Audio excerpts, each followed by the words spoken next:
Bem-vindos ao Da Capa à Contra Capa. Mais de metade das pessoas em situação de pobreza em Portugal têm um emprego, na sua maioria com contratos de trabalho sem termo. É uma das constatações do estudo de Pobreza em Portugal, Trajetos e Cotidianos, que tem marcado o debate nas últimas horas, um estudo lançado pela Fundação Francisco Manuel dos Santos e coordenado pelo sociólogo Fernando Diogo, professor da Universidade dos Açores, investigador do Centro Interdisciplinar de Ciências Sociais SIGSE-Nova, que coordenou este estudo extenso, que queremos agora analisar e, sobretudo, desenvolver em reflexão.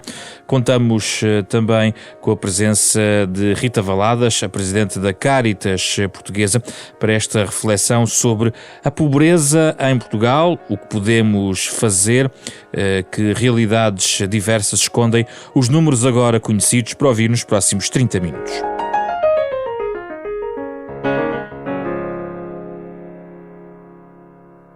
Bem-vindos, obrigado pela vossa presença. Rita Valadas está comigo aqui em estúdio. Fernando Diogo está à distância, numa ligação remota.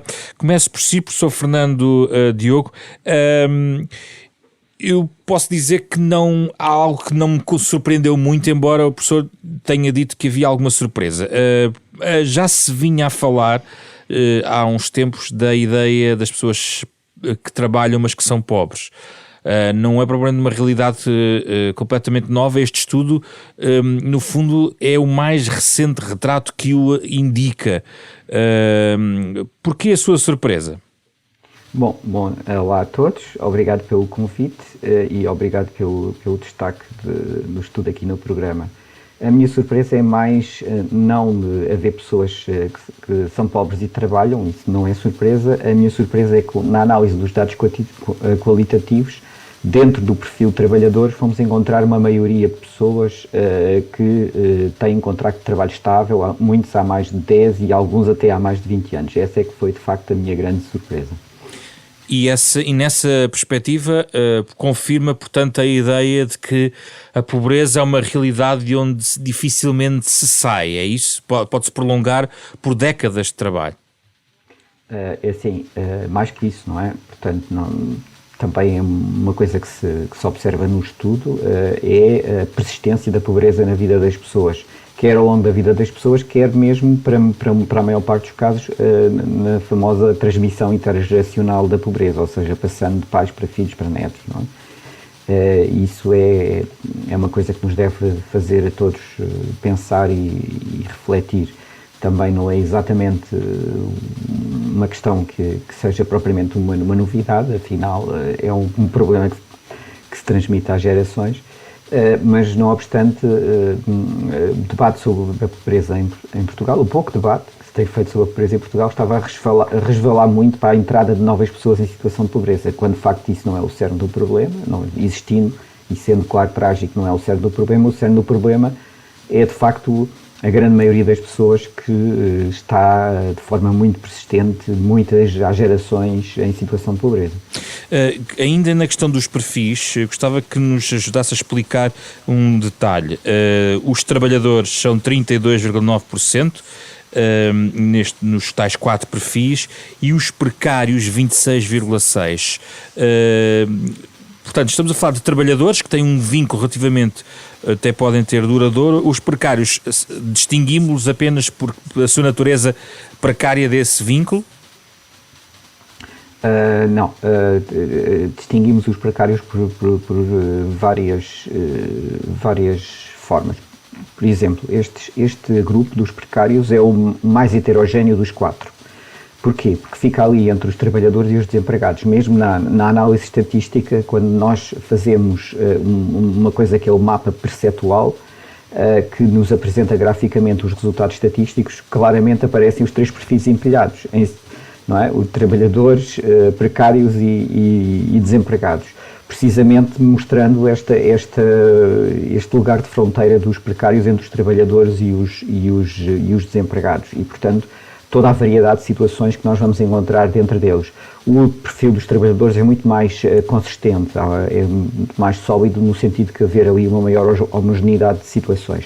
Por outro lado, estes precários uma parte destes indivíduos são os filhos dos trabalhadores, não é? Nós conseguimos perceber isso, quer do ponto de vista quantitativo, quer do ponto de vista qualitativo, que há aqui muita gente que é de facto filho dos indivíduos que estão nos perfis dos trabalhadores. Depois há aqui a dimensão familiar da pobreza que é preciso terem atenção. Estes precários também têm, em regra, uma grande dificuldade de se integrarem no mercado de trabalho, e as situações em que eles se integram, para a grande maioria, são bastante mais difíceis, e não é apenas a precariedade. Há outras características associadas ao mundo do trabalho que faz com que possamos dizer que a sua relação com o mundo do trabalho é difícil e mais fraca do que a dos trabalhadores. Outra dúvida que gostaria que clarificasse, ou outra questão que eu gostaria de deixar, tem a ver exatamente com essa natureza familiar. Nas redes familiares há uma ideia tradicional que aconteceu sobretudo nos últimos, remontando talvez a meados do século passado, onde famílias pobres tinham bastantes filhos, e isso acabaria por redundar em mãos para o trabalho, através de um trabalho infantil claramente por essa via, mas que poderiam ajudar na subsistência do agregado, ou seja, famílias alargadas, mas que no fundo teriam mãos para poder sustentar-se mutuamente. Essa ideia no fundo acaba apenas e só por perpetuar a pobreza dentro da família, é isso? Assim, as coisas têm-se vindo a transformar, a sociedade portuguesa tem-se vindo a transformar, o número de filhos tem-se vindo a reduzir, mas nós olhamos para os dados da pobreza e o que é que nós observamos? Observamos que a pobreza infantil é persistentemente mais elevada do que a pobreza em geral, não é? Portanto, a taxa de pobreza infantil é mais elevada que a taxa de pobreza geral, e observamos que há sobretudo duas tipologias de famílias que envolvem crianças que são extremamente afetadas pela pobreza, que são as famílias monoparentais e as famílias com 3 e mais crianças. Depois, olhamos para o perfil dos trabalhadores, e uma das coisas que tornam estes trabalhadores pobres, como é que é possível que haja pessoas que se trabalhem regularmente, há muitos efetivos, e que sejam pobres, não é? É possível pela conjugação de várias razões. Uma das razões tem a ver com os baixos ordenados, mas mesmo assim estes baixos ordenados colocam-nos acima da situação de pobreza. Mas depois, quando as pessoas levam o seu ordenado para casa, acima da situação de pobreza, têm que o dividir com os membros da família, portanto fazendo a capitação, e o que é que acontece? Acontece que todos os membros daquela família são pobres. E estas famílias dos trabalhadores, em regra, são mais numerosas do que as famílias dos restantes perfis, com a relativa exceção dos precários, e ajudam a explicar porque é que estas pessoas são pobres. Agora, a questão do trabalho infantil, há aqui de facto diferenças geracionais marcadas, e os nossos dados mostram isso. O trabalho infantil, digamos, para os mais velhos, que é a maioria das pessoas em situação de pobreza, o ingresso no mercado de trabalho em uma situação que hoje em dia consideraríamos trabalho infantil é a regra. Aliás, para a maior parte deles, já na altura em que eles ingressaram no mercado de trabalho, aquilo era trabalho infantil, com a relativa exceção de algumas pessoas dos mais velhos. Mas para os mais novos essa questão coloca-se menos, cada vez menos. Há de facto uma diferença na escolaridade aqui entre os mais novos e os mais velhos, mas essa escolaridade acrescida dos mais novos, que é relativa, cuidado, se nós no perfil dos precários onde estão os mais novos, ainda assim quase mais de 60% destes indivíduos têm escolaridades muito baixas, não é? Mas é aqui que temos algumas pessoas com o 12º ano e até com o ensino superior e outros a frequentar a universidade. Mas encontramos de facto aqui diferenças geracionais, portanto há um impacto da melhoria da escolaridade que não é tão grande como nós gostaríamos e que seria necessário para fazer sair as pessoas da pobreza. E isto entra como outra questão que eu lhe lanço para poder fazer a questão, se assim o entender, Sim. Que é o regresso à escola, o impacto do regresso à escola nestas pessoas. Já vamos à questão da escola, há outras, e eu comecei por si e dei-lhe aqui também mais algum tempo porque era importante colocar alguns termos para a nossa conversa. Agora abro aqui também Rita Valadas, obrigado pela presença, Rita Valadas. Globalmente no estudo, as suas notas principais vão para que tipo de realidades? O que é que ou a surpreendeu ou o que é que mais preocupa, tendo em conta os dados do estudo que agora foi divulgado? Muito bom dia, muito obrigado pelo convite para estar aqui. Eu gostava de fazer uma nota prévia, que é este estudo é o último, é aquele que nós podemos agora usar para melhor aprofundar algumas realidades e toca formas de encarar as situações de pobreza utilizando quer indicadores, quer olhares sobre as entrevistas e a utilização de resultados da entrevista, que são, na minha opinião pessoal, muito importantes e que eu tenho vindo a poder observar como importantes também no trabalho nos territórios. Aquilo que eu acho que deve de facto ser relevado é que a pobreza é um fenómeno extraordinariamente complexo. Quando nós falamos de pobreza, podemos não estar todos a falar da mesma coisa. Temos muitos anos e muito dinheiro atirado para cima de programas do vamos combater, vamos erradicar, vamos acabar, pronto, tudo isso. E, na verdade, aquilo que nós conseguimos é manter uma pobreza estrutural que oscila, mas não cai, e que nós não temos sabido encontrar soluções. E há uma coisa que este estudo vem trazer, que é a necessidade de olhar para os territórios e para os contextos em que este fenómeno acontece. E isso transforma uma pobreza estatística numa pobreza que eu acho que tem mais oportunidades de combater. E celebro isso, celebro que se abram essas perspectivas, porque nós temos vindo a olhar para as questões da pobreza com uma enorme frustração, porque todos já participámos em projetos, em programas, em investigações, em tudo, em candidaturas sem fim, e não conseguimos que esta situação se altere. Na verdade, ela altera-se mais esteticamente do que na realidade, sempre à volta dos 2 milhões, e para quem trabalha nesta área, olhar para os territórios e perceber que não estamos a conseguir fazer nada, apesar do dinheiro que isto envolve, é muito frustrante. Mas essa questão do dinheiro colocado em cima da questão da pobreza tem diversas matizes, porque, na sua opinião, o dinheiro é mal canalizado, é porque nós estamos a falar, sublinhar sempre que esta taxa de pobreza que falamos é após transferências sociais, quer dizer, ainda existe aqui uma rede que impede que a situação ainda seja mais gravosa. Nós estamos a falar de percentagens que, aliás, o estudo também os traz, não é? O estudo deixa muito claro que dar subsídios e dinheiro não resolve. Não é? Porque se dar subsídios e dinheiro resolvesse o problema da pobreza, certamente ele já estaria resolvido. Bem, Portugal é um país pobre, eu acho que nós temos que enfrentar isso. Temos uma pobreza estrutural que não se resolve. E preocupamos-nos muito quando há estas situações, como agora também temos em cúmulo as situações de crise e os novos pobres, que é um conceito que eu não gosta. Não tem que gostar nem deixar de gostar, é só não entendo, não compreendo o que é isso dos novos pobres.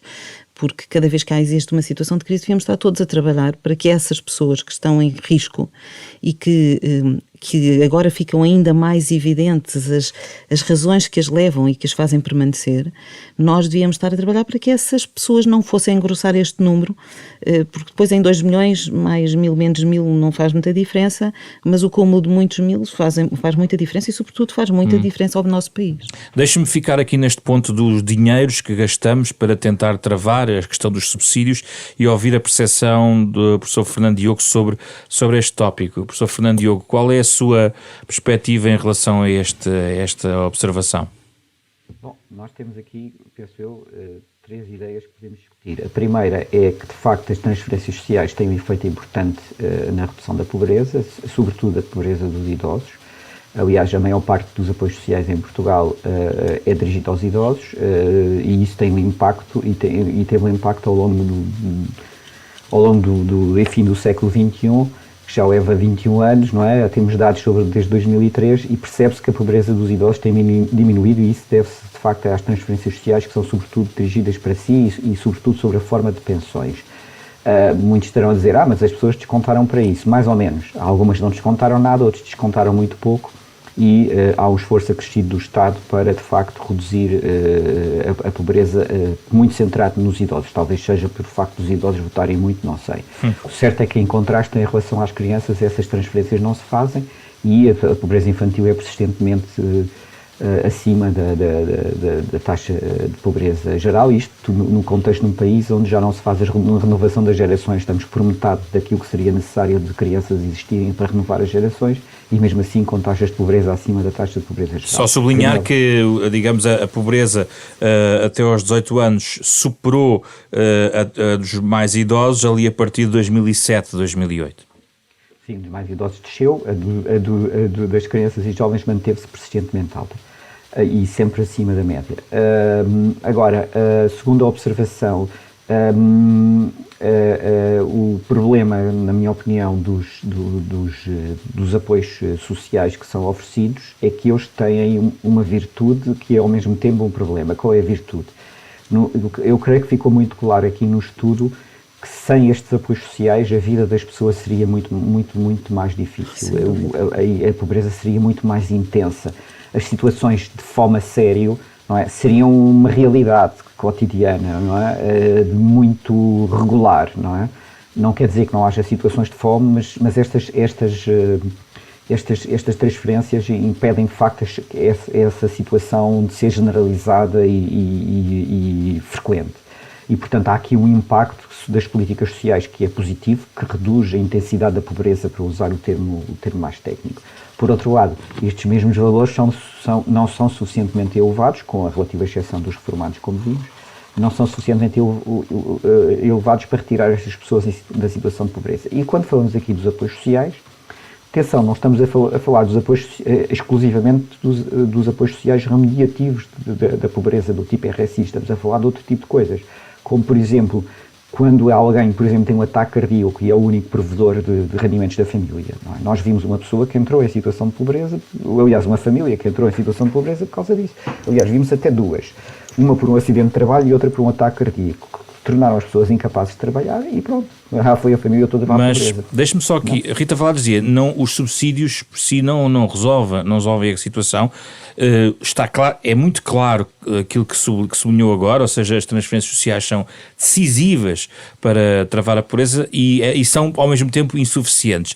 A questão é preciso duplicar, triplicar, multiplicar por 4 ou 5 o dinheiro que injetamos para tentar resolver a equação, ou é um caminho sem futuro? Não, é assim, não há um único caminho, não é? O problema complexo tem que ter soluções complexas e variadas. Agora, é incontornável que para algumas componentes é preciso, de facto, aumentar os valores. E, por exemplo, esta que eu estou aqui a referir, que é o apoio em casos de situações de doença que levam as pessoas rapidamente à pobreza ou impedem que elas saiam de lá, não é? E nós tivemos nas nossas entrevistas, por exemplo, uma pessoa que se foi obrigada a despedir-se para poder ficar a tomar conta da filha deficiente. No nosso caso até foi um homem que o fez num contexto de um casal, porque a mulher ganhava mais e, portanto, ele acabou por Então deixe-me propor aqui uma outra estratégia. E se a intervenção do Estado for na redução dos custos que as famílias têm? Por exemplo, aqui o estudo também fala muito sobre o peso da questão da habitação e outras. Poderia ser uma outra forma de contornar a mesma estratégia de apoio social? Sim, claro. A questão da habitação é uma questão incontornável. O Estado tem tido, nomeadamente a partir dos PER, Programas Especiais de Realojamento, uma intervenção na habitação, mas esta intervenção, como acontece em alguns países, como na França, no Reino Unido, ser mais generalizada do que aquilo que é, porque não basta olhar para uma imobiliária em Lisboa para ver os preços que se pedem para rendas de 2.000 euros, é uma loucura total, não é completamente, não se consegue não é perceber possível, exatamente. Vamos aqui voltar a Rita Valadas. Há uma nova geração de apoios sociais que precisamos? Só fazendo um pequeno step back, é importante estudar os contextos das famílias e os contextos em que elas vivem. Esta situação de que foi falada, desta família que fica desprovida de rendimentos por o seu principal financiador ser uma pessoa que tem uma doença grave e que deixa de ter rendimentos, é naturalmente uma ocorrência que não estava na esfera desta família poder encarar. Estas situações de doença ou de crise, ou todas as situações que não estavam no ideário da vida daquela família ou na Pode ser aqueles 3 Ds, o desemprego, doença e divórcio, por exemplo. Se conciliarem esses 3 Ds, como outros, como as desigualdades e a deficiência em algumas situações, que leva, por exemplo, mães como essa a deixar de trabalhar para poder cuidar do seu filho e outras, em cúmulo com situações de grande diminuição de rendimento pontual ou permanente, obviamente que não. Se as pessoas já vivem no limiar, ou mesmo não vivendo no limiar, ficam sem rendimentos, aconteceu no princípio desta crise. Nós tínhamos um grupo de pessoas a trabalhar na área do turismo, em sonho pleno, a achar que aquilo era condição de resolver e de enriquecer toda a família. De repente ficam de um dia para o outro sem poder ganhar um tostão. Para além da precariedade própria do emprego, também em algumas dessas áreas. Exato, já era precária, mas era um precário positivo. As pessoas aceitaram porque a perspectiva de vir a ter... algum investimento, em alguns casos. Algum investimento com dívidas que depois aconteceram. Portanto, essa não estava no pensamento das pessoas que uma crise destas pudesse acontecer e, portanto, aceitaram a dificuldade de ter uma precariedade de emprego porque a perspectiva de resultado e até o plano económico feito para aquele negócio era muito positivo. Mas eu queria voltar atrás. A questão sabemos que as transferências sociais são essenciais, mas o que é preciso? Qual é o outro caminho? Há outros caminhos alternativos, paralelos a este, digamos assim? E que não estão a ser explorados, essa é que é a questão. Eu acho que sem prejuízo de se ter um olhar crítico sobre as transferências sociais e sobre a forma como se gera e sobre um olhar, mesmo ao nível do governo multissetorial, sobre as questões de pobreza. Sem prejuízo disso, acho que também era preciso haver um olhar no território que permitisse utilizar ferramentas, as transferências sociais como ferramentas e apoios pontuais robustos que permitam que pessoas que sujeitas a uma situação de grande fragilidade possam ter soluções de sua própria situação que não as façam cair numa situação de pobreza. Uma criação de emprego, autoemprego, por exemplo? Autoemprego para quem é... Porque nós também vivemos num país que acordou para o empreendedorismo, mas nem todas as pessoas têm capacidade empreendedora. Portanto, também não vale a pena utilizar recursos sobre capacidades que as pessoas, por razões próprias da sua perspectiva, não têm. Mas todos os que tenham condição para isso, sim. E, sobretudo, todos os que já tinham esse percurso de vida e que o viram, por exemplo, numa situação de crise destas ou da outra que nós vivemos em 2009,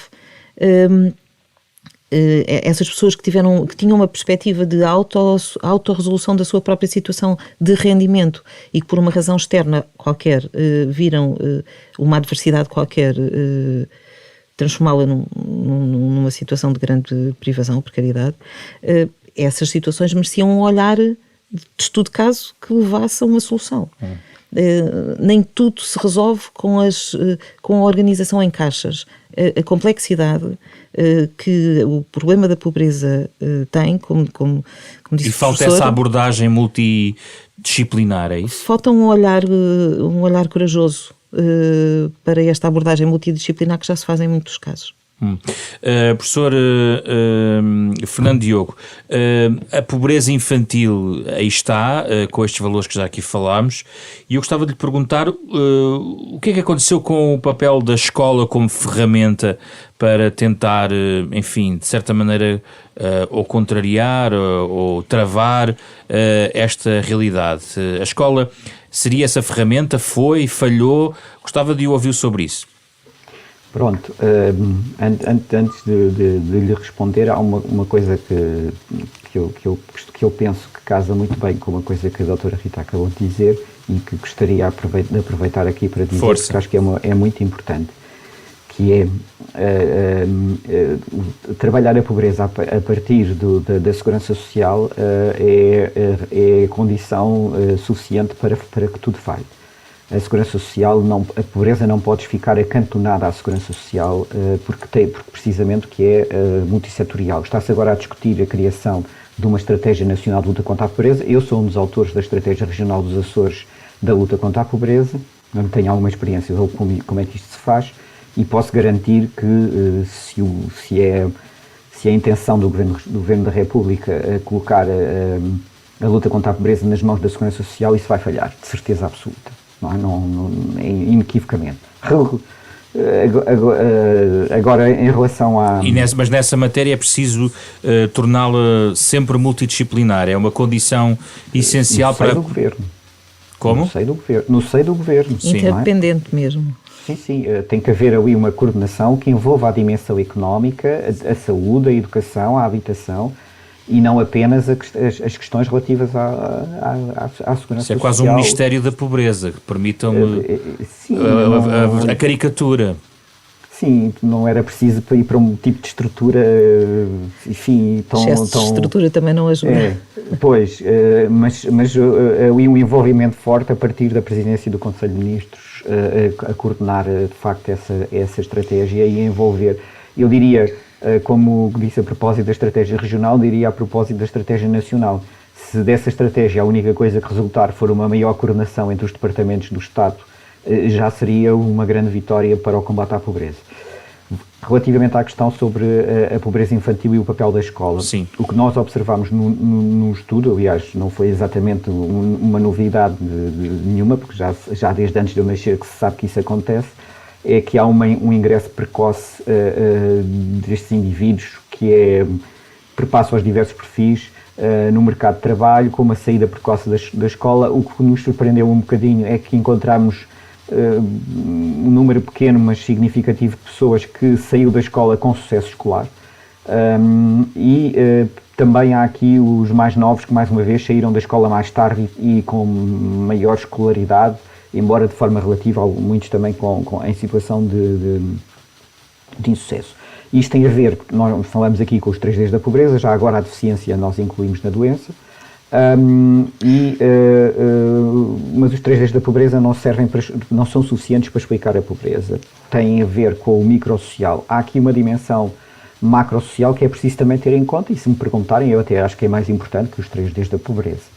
Não é? E nesta dimensão macrosocial salientam-se três fatores: o mercado de trabalho e a sua organização, os apoios sociais do Estado e as conjunturas. E nos apoios sociais do Estado temos a questão da educação. E, de facto, é aqui que vamos encontrar o que eu acho que é o principal desafio ao desenvolvimento do país, que é a questão do insucesso escolar. Sendo que a questão do abandono escolar é já uma questão bastante ganha, não é? Se há coisa que, digamos assim, a democracia trouxe ao país foi primeiro a generalização da escola de massas e depois a seguir... Escolaridade obrigatória? A escolaridade obrigatória, mas obrigatória no papel, que aliás já era obrigatória antes de 25 de Abril até à 4ª classe e até ao 6º ano, em 73. O que se passa é que não era cumprida, não é? Agora nós, nas gerações mais novas, isso já acontece. Há agora um indicador que é muito badalado, que foi criado pela União Europeia para a Estratégia 2020, que é o abandono escolar precoce 18 a 24 anos, e Portugal passou de um valor que era para aí umas 4 ou 5 vezes o valor europeu para um valor abaixo da média europeia, e isto em relativamente pouco tempo. Foi uma vitória tremenda. Portanto, há aqui, de facto, uma grande vitória em relação ao abandono escolar. Resta-nos o problema do insucesso, que é provavelmente o maior desafio ao desenvolvimento do país. Sem pessoas educadas, isto tem consequências as mais diversas na economia, na saúde, na felicidade dos indivíduos. Por exemplo, estudos feitos em Portugal mostram que quanto maior o nível educativo, maior o nível de felicidade dos indivíduos. E portanto... Ainda que os estudos mostrem também que um elevador social baseado na educação esteja um pouco avariado em Portugal. Sim, nomeadamente estamos a falar do estudo da OCDE, precisamente com esse nome, que mostra que são precisas 5 gerações para que alguém hoje em situação de pobreza passe para rendimentos médios, para que os seus descendentes passem a ter rendimentos médios. Mas o que nós podemos olhar é que, de facto, o impacto da escola precisa de ser mais trabalhado. E há outros estudos, por exemplo, feitos pelo Gabinete de Estudos do Ministério da Educação, que mostram que, de facto, há um impacto de escola em Portugal. Isto é, há escolas que têm populações escolares com posições sociais iguais e que o sucesso numa escola e noutra é muito diferente. Uma tem sucesso abaixo do que seria de esperar, outras têm sucesso acima do que seria de esperar. Portanto, há aqui uma margem de melhoria que vai com certeza ter um impacto na pobreza infantil. E deixe-me só terminar dizendo isto. A pobreza infantil, nós não podemos olhar para ela pensando a pobreza infantil na infância. A pobreza infantil, porque a infância é uma coisa que passa, isso passa, e passa até muito depressa, se bem nos lembramos, não é? Mas as consequências ficam para a vida até o momento da morte. E, portanto, uma vida em situação de pobreza infantil é não uma fatalidade, mas, digamos assim, uma probabilidade muito elevada da pessoa viver em toda a sua vida em situação de pobreza, com todo o tipo de consequências que daí advém. Rita Valadas gostava de ouvir sobre a pobreza infantil, lembrando também, já agora, os ouvintes, que até no âmbito da presidência portuguesa da União Europeia tem-se falado muito sobre a infância, a garantia europeia para a infância, que a Comissão Europeia propôs e que fará parte também do plano de ação do Pilar Europeu dos Direitos Sociais, que será, enfim, bastante celebrado daqui a um mês no Porto. Mas gostava de ouvi-la sobre a pobreza infantil. Bem, sobre a pobreza infantil, eu gostava de ressalvar uma coisa. Não há pobreza de crianças, não houver pobreza de famílias, não é? Portanto, nós estamos a falar de uma realidade que acontece porque a situação da família, de alguma forma, está ligada a este fenómeno e a esta herança que nós, quase demoníaca, de fazer perpetuar esta situação. E para além da escola, eu gostava de salientar uma questão que é a intervenção precoce e a possibilidade de agir sobre as crianças não só quando entram na escola. Há fatores que prejudicam normal desenvolvimento das crianças e a vida mais feliz que acontecem na primeira infância, e essas situações também deviam ser acauteladas. Quando nós ligamos esta questão, muito do insucesso escolar está às vezes ligado a questões que acontecem antes das crianças entrar para a escola, e portanto eu acho que devia haver aqui uma atenção sobre esta situação. O estudo parou antes, digamos assim, da pandemia, e em muitas conversas, até prévias para este programa, quisemos também esta preocupação de não sequestrar este debate em relação à pandemia. Contudo, Rita Valadas, qual é a sua perspectiva pelos indicadores que vai recolhendo do que a pandemia vai fazer, para além daquilo que parece relativamente de senso comum, ou óbvio, ou evidente, pelo menos a um leigo, que vai agravar, ou poderá agravar esta realidade? Os dados estatísticos vão ser certamente, chegam sempre mais tarde do que as coisas acontecem, não é? Portanto, a nossa percepção sobre o território, e eu estou a falar da Caritas em Portugal, portanto, com muita capilaridade ao junto dos territórios, nós tivemos uma percepção de que as coisas estavam a prejudicar quando começámos piorar quando começámos a receber pedidos de apoio de famílias que nunca tinham vindo ter connosco.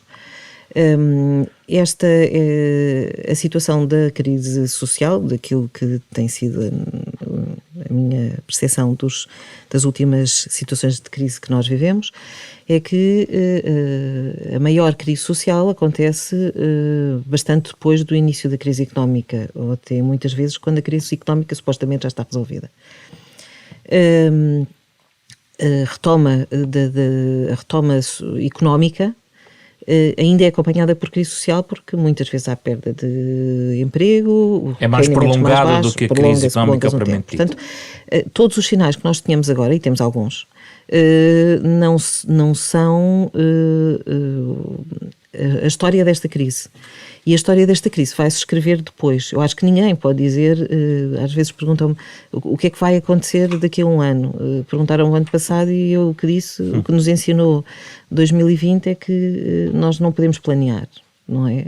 O que nós planeámos em 2019 não aconteceu. E não aconteceu com uma coisa que era completamente inesperada e nós não estávamos à espera. Temos mais uma complexidade em cima de uma crise económica, das crises económicas e das crises sociais que nós temos sido habituados a ver. Mais uma vez, eu chamo a atenção para a importância de olhar para o território. Aquilo que é, e mesmo olhando para os 3Ds, uma situação, por exemplo, em Lisboa, não se resolve da mesma maneira que uma situação numa zona rural. A situação de crise não é igual e, portanto, as soluções também não devem ser iguais. E a percepção dos indivíduos também não, que é uma coisa que este estudo chama a atenção e que eu acho que é muito importante e devia ser olhado com muita atenção, é que quando nós falamos com as famílias, a percepção que elas têm de ser ou não serem pobres é também muito diversa de acordo com os seus contextos e com as suas situações. Portanto, as pessoas são o centro e devem ser sempre o centro. Eu sei que isto é um chavão que as pessoas já enjoam, mas há outros que também enjoam e continuam a utilizar-se, e por isso eu acho que a pessoa e a sua existência, a sua condição territorial e tudo o que a afeta, porque nós temos também fatores informais da economia informal que podem ser muito importantes para a resolução de uma situação de crise. Nós temos que saber olhar as lições que temos para tentar resolver este problema da pobreza estrutural e acha que isso está incluído nas estratégias de recuperação, de resiliência que temos ouvido aí? Eu não sei se está, se não, mas tenho esperança que sim. Eu acho que tudo o que nós façamos, tudo que a Rádio Renascença faça, tudo o que a Fundação faça e tudo o que os investigadores façam para chamar a atenção para a necessidade de ter um olhar transversal sobre a complexidade deste problema e não sobre as respostas que nós temos e que nos confortam porque já fomos bonzinhos e, portanto, já arranjámos aqui uma solução e ninguém tem mais que se queixar. Eu acho que nós temos que olhar, se todos falarmos sobre isso, vale a pena. Portanto, é dar voz. Fernando Diogo, vamos terminar a nossa reflexão exatamente na pandemia, que aliás merece um pós-fácil neste vosso estudo. Quer desenvolver no fundo as ideias-chave que tem sobre este tema? Pronto, a primeira ideia é a pandemia é uma espécie de elefante na sala quando se fala sobre a pobreza e não podemos cair na tentação de deixar o debate sobre a pobreza ficar refém da questão da pandemia. Porquê? Porque o problema da pobreza é anterior, estrutural, portanto é algo que transcende bastante a pandemia. Dito isto, é evidente que a pandemia tem estado a ter impactos. Nós não temos ainda dados, os dados de 2020 sairão no final deste ano ou no princípio do próximo. No entanto, vamos tendo os resultados que nos vão sendo dados por instituições como a Caritas, vamos tendo outros dados que se chamam proxy é uma palavra inglesa que significa procurador, portanto são dados indiretos, resumindo e concluindo, e aí vamos vendo, obviamente, e vamos tendo a experiência também do que aconteceu na última crise, que não foi assim há tanto tempo. E tudo isso nos mostra que a pandemia está a ter impactos diferenciados no tecido socioeconómico português e está a afetar em especial os mais pobres. E no nosso pós-fácil nós vemos para cada um dos grupos que identificamos quais são os impactos relativos. Não é? Vimos que esses impactos serão mínimos, mas mesmo assim existentes para os reformados, ou melhor, não é mínimo, o impacto mais pequeno será para os reformados, e o impacto maior será para as pessoas que estão em idade ativa, portanto para os restantes 3 grupos, em especial para o dos precários. Claro que depois aqui é preciso juntar isto com os detalhes da pandemia. Se na crise anterior o setor de atividade mais afetado foi a construção civil, nesta nova crise, e a construção civil é um setor onde tradicionalmente se empregam muitas pessoas em situação de pobreza, nesta pandemia temos outros setores de atividade onde também se empregam tradicionalmente muitas pessoas em situação de pobreza, nomeadamente restauração e turismo. Mas também temos outros setores de atividade onde as pessoas em situação de pobreza não são tão numerosas, como por exemplo a questão das pequenas lojas de rua, de bairro, de lojas de vestuário, enfim, de todo o tipo de pequenas lojas de bairro, que também estão a ser muito afetados pela pandemia e as pessoas tendem a esquecer isso. E, portanto, temos aqui, sobretudo, muita gente que estava na tal situação de vulnerável, que tinha sido a pobreza, tinha melhorado a sua vida e que agora está em risco de voltar a cair. E, claro, temos também, finalmente, os famosos novos pobres, que, obviamente, também estão a aparecer neste contexto e neste momento, havendo aqui também o cuidado para não deixar o debate se focar excessivamente sobre estes indivíduos, porque... como dizem os franceses, com isto quanto mais muda, mais tudo fica na mesma. Portanto, esta pandemia vem mudar as coisas, mas vem deixá-las na mesma, ao fim e ao cabo, embora com valores um pouco mais elevados. Última questão. Rapidamente. Cuidado, que há aqui um efeito estatístico, tem a ver com a forma de cálculo da taxa de risco de pobreza que foi estabelecida pelo Eurostat, que faz reduzir o impacto do aumento da pobreza, não é? Que é a questão da mediana do rendimento. Quando o rendimento desce, a mediana também desce, portanto, indivíduos que eram pobres num ano com o rendimento, no ano a seguir com o mesmo rendimento já não são. E, portanto, vai haver aqui este efeito estatístico que faz com que a taxa de pobreza, quando aparecer, não mostre o real impacto na pobreza da crise.